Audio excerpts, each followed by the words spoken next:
A 72-year-old woman walks out of her doctor's office with a clean bill of health, only to face surgery 3 weeks later because of a routine test that was supposed to protect her. Your doctor recommends a screening, you trust them completely, and you schedule it thinking you're being proactive, but the truth buried in medical journals tells a different story. Research shows that among women aged 70 to 74, around 31% of breast cancers detected through screening are overdiagnosed, meaning they would never have caused symptoms or death, and for women 75 to 84, that number jumps to 47%. This means real cancers that would have remained completely harmless if never detected are leading to unnecessary surgeries, radiation, and lifelong complications. Nearly 1 in 5 women with severe cognitive impairment are still getting regular mammograms, even though they are not recommended for people with limited life expectancy. And it is not just mammograms, as 55% of older men with a high risk of death over the next decade still get PSA tests for prostate cancer, proving the medical system is not protecting seniors but putting them at risk.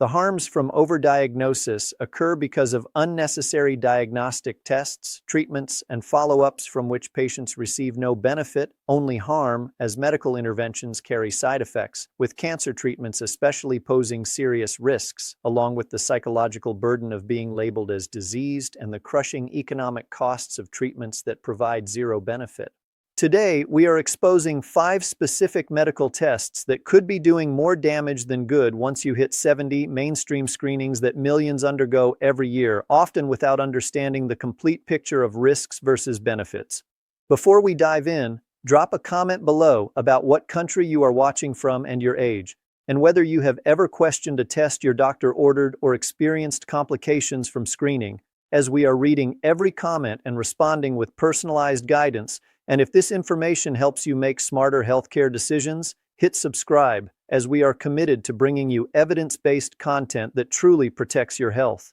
Starting with a screening that has become incredibly controversial, test number 5 is PSA screening for prostate cancer, which has been a standard part of men's health checkups for decades, a simple blood draw that measures PSA levels with elevated numbers supposedly indicating potential prostate cancer. But for men over 70, PSA screening frequently detects slow-growing cancers that would never cause symptoms or threaten survival, leading the United States Preventive Services Task Force to explicitly recommend against routine PSA screening for men over 70 because the evidence simply does not support continuing these tests in older age groups. Studies show that between 20 and 50% of prostate cancers detected through PSA screening represent overdiagnosis, meaning these are cancers that grow so slowly they would never have caused any health problems during a man's lifetime. But once detected, the medical system springs into action with biopsies that carry risks, including serious infections, pain, and bleeding, and when cancer is confirmed, even slow-growing varieties, treatment discussions begin involving surgery with high complication rates in older men or radiation therapy that frequently causes long-term sexual dysfunction and bowel problems. Research examining men in their 70s found that those over 70 face significantly increased risks of medical complications and surgical mortality from prostate procedures compared to younger men. And the numbers tell a sobering story, as for every 1,000 men between 55 and 69 who undergo PSA screening for 13 years, roughly 1 to 2 deaths from prostate cancer might be avoided, while hundreds experience false positives, dozens undergo unnecessary biopsies, and many face treatment complications that permanently affect their quality of life. Consider a healthy, active 72-year-old man walking daily, managing a part-time consulting business, and enjoying his grandchildren, whose doctor orders a routine PSA test that comes back slightly elevated, leading to a urology referral and a biopsy that reveals a small area of low-grade cancer, suddenly facing treatment decisions and choosing radiation, only to develop urinary urgency so severe he cannot travel, along with declining sexual function and overwhelming fatigue, all for a cancer that likely would never have shortened his life or caused any symptoms. A pattern the medical community is increasingly recognizing, as unless you are experiencing specific urinary symptoms or have a strong family history requiring monitoring, routine PSA screening after 70 often creates problems rather than solving them. Moving to a screening that is equally controversial and affects women with surprisingly similar overdiagnosis risks, test number 4 is mammography for breast cancer screening, which has been promoted as life-saving for decades and absolutely can be valuable for certain age groups. But when looking specifically at women over 70, particularly those over 75, the evidence becomes much more complicated, with recent research examining more than 54,000 women finding that among those aged 70 to 74 who continued routine mammography, approximately 31% of breast cancers detected were overdiagnosed, a percentage that climbed to 47% for women between 75 and 84, and exceeded 50% for women 85 and older. Overdiagnosis in practical terms means finding a cancer through screening that would never have caused symptoms, never would have been discovered otherwise, and never would have affected that woman's lifespan or quality of life. But once mammography detects an abnormality, the healthcare cascade begins with more imaging, biopsies, diagnosis, and treatment discussions, leading many of these women to undergo lumpectomies, radiation therapy, or hormonal treatments for cancers that would have remained completely harmless if left undetected. Imagine being 76 years old, feeling healthy, and maintaining an active life, only for your screening mammogram to show something suspicious, leading to additional testing, a small tumor discovery, and suddenly you are a cancer patient with your identity shifted, your family worried, and you undergo surgery and face weeks of radiation causing fatigue, skin changes, and anxiety, all for a cancer that posed no actual threat. No randomized controlled trials have actually studied mammography screening in women over 75, so the evidence supporting routine screening in this age group simply does not exist, with modeling studies suggesting that out of every 1,000 women in their 70s who continue biennial mammography for 10 years, approximately 2 fewer women will die from breast cancer, while around 200 of those 1,000 women will experience false positive results, leading to additional testing, and approximately 13 will be overdiagnosed and treated for cancers that would never have caused problems, meaning the decision to continue mammography should involve careful discussion about life expectancy, overall health status, personal values and preferences, with at-home stool-based tests for colon concerns, symptom monitoring, and annual clinical breast exams offering more appropriate approaches than aggressive imaging for many women. The next test on our list has been routine for so long that questioning it almost feels wrong, but the data demands a closer look at test number 3, bone density scans, as a DEXA scan seems perfectly harmless, quick, painless, and provides information about your bone strength, but for people over 70, especially women, these scans almost always show reduced bone density, which is completely normal as bones naturally lose some density with age, yet those scan results trigger medication recommendations, primarily bisphosphonates, which are prescribed to strengthen bones and supposedly prevent fractures but come with serious side effects including jaw osteonecrosis, a rare but devastating condition where jawbone tissue dies, severe esophageal irritation that makes eating painful, and unusual fracture patterns where bones actually become more brittle with long-term use. Research published in the Journal of the American Geriatric Society followed over 200 women over age 70 taking bisphosphonates and found the fracture risk reduction after 5 years was just 0.3%, barely measurable, while those women experienced significantly higher rates of digestive problems,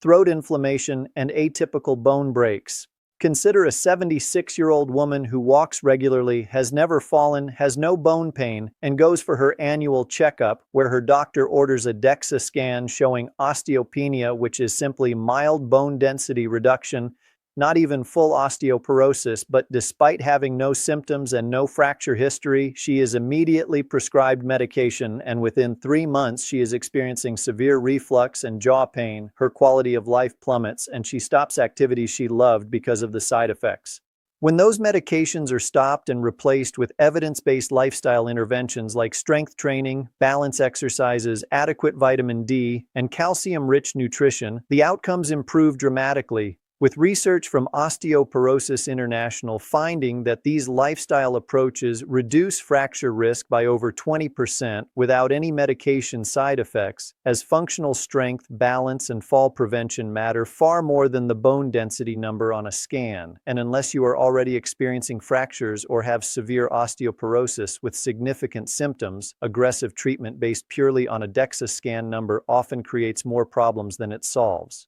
Speaking of tests that seem protective but carry hidden dangers, let us examine test number 2, cardiac stress tests, which are ordered remarkably often when seniors mention feeling tired, experiencing mild chest discomfort, or just not having their usual energy, as the cardiac stress test monitors your heart while you walk on a treadmill or receive medication that simulates exercise, supposedly revealing blocked arteries that might need treatment. But after age 70, particularly in people without clear cardiac symptoms, these tests create far more problems than they solve, with false positive rates for stress tests in adults over 70 reaching 40%, meaning nearly half the time these tests are wrong, leading to follow-up procedures like cardiac catheterizations that involve inserting tubes into arteries, using contrast dyes that can damage kidneys, and carrying bleeding risks, and sometimes stents get placed despite research published in JAMA Cardiology in 2017 finding that more than half of all stents placed following stress test referrals were done in patients who had no real symptoms and gained no benefit, showing no survival improvement and no quality of life enhancement, but instead experiencing higher rates of bleeding, kidney injury from the contrast agents, and prolonged hospital stays with all their associated risks. Imagine a 75-year-old who walks every single day and maintains an active lifestyle but mentions during a routine checkup that he sometimes feels tired when walking up hills, which is not unusual, it is just being 75, but it triggers a stress test with unclear results, so he is sent for catheterization to directly examine his arteries. A mild narrowing is found, a stent gets placed, and that night he has a reaction to the contrast dye. His kidney function crashes. He spends 6 days in the hospital recovering and needs months of follow-up care, all for original fatigue that never had anything to do with his heart, as he simply needed better hydration and more rest. Unless you are experiencing classic cardiac symptoms like actual chest pain during physical activity, severe shortness of breath with minimal exertion, or dramatic drops in energy during light exercise,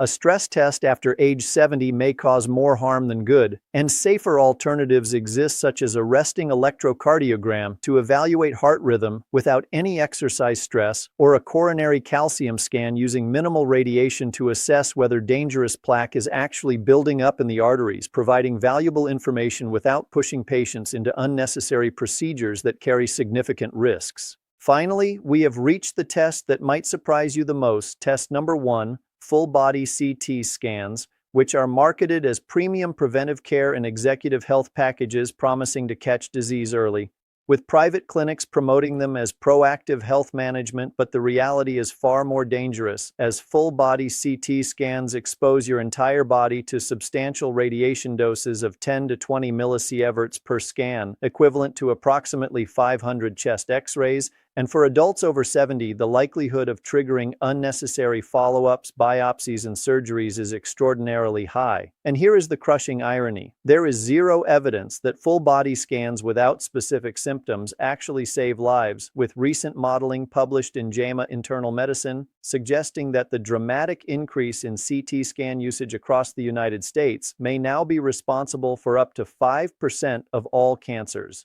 putting CT scan radiation on par with alcohol consumption as a cancer-causing factor, meaning the test designed to prevent cancer is actually causing cancer, with 1 out of every 20 cancer cases potentially stemming from a scan that was supposed to provide protection. These scans detect countless incidental findings like tiny nodules, small calcifications, benign cysts, and normal age-related changes that would never cause problems. But once they are seen on imaging, medical protocols kick in with more scans for monitoring, then biopsies, then complications, as in the case of an 80-year-old man who feels fantastic and maintains an active lifestyle, but decides to undergo an executive health screening that includes a full-body CT, showing a 3-millimeter lung nodule that is perfectly harmless but sets off alarm bells, leading to an oncology referral, more imaging, and eventually a needle biopsy that comes back benign but punctured his lung, causing a partial collapse and 2 months of recovery from a procedure investigating something that never posed any threat.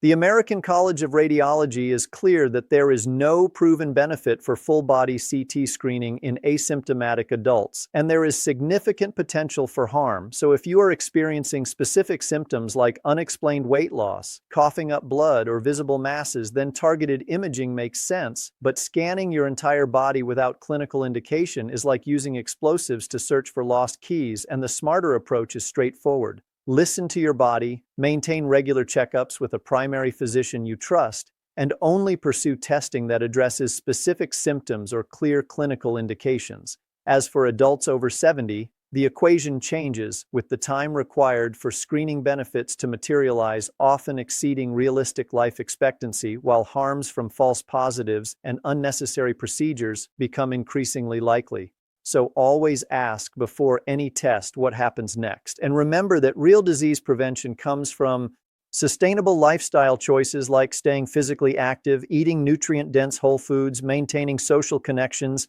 and getting quality sleep, as these fundamentals matter more than any screening test possibly could. If you have faced complications from unnecessary medical testing, drop your story in the comments. And if this video helped you think differently about healthcare decisions, share it with friends and family, because sometimes the most valuable medical advice is knowing when to say no.